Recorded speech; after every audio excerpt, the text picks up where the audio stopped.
Edo Manzano calls out political families na nadya umano sa isang golf tournament. But pati ba naman daw sa low-stakes game tila may corruption? Narito ang agenda report ni Ivy Reyes. Again, ang 180. Give it up for Ronen Leviste and Darren Flores. Sinalubong ng Kantsawan ang pagkapanalo ng top 2 teams sa Mango T38 ng Alabang Country Club, ang team ni Camarines Sur Governor El Rey Villafuerte at former Lian Batangas Vice Mayor Ronen Leviste, ang anak ni dating Batangas Vice Governor Mark Leviste.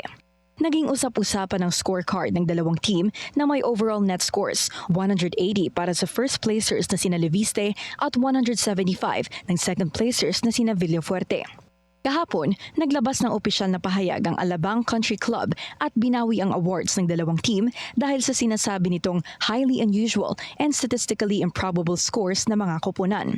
Ipinababalik din ng Board of Directors ang trophies na ibinigay sa teams ni Leviste at Villafuerte. Unanimously approved ng Alabang Club ang resolusyon matapos imbestigahan ng Board at Mango Tea Committee ang team scores, pero hindi naman sinabi rito na nandaya ang dalawang team. Sa nakalap na video ng Bilyonaryo News Channel, rinig na rinig ang pangangantsaw sa awarding ceremony nang tawagin ng first placers na sina Leviste.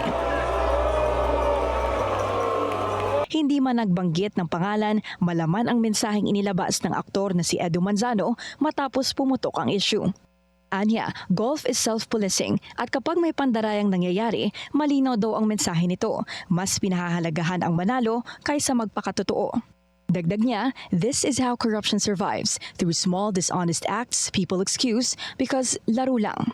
If they cheat when nothing matters, imagine what they do when everything does.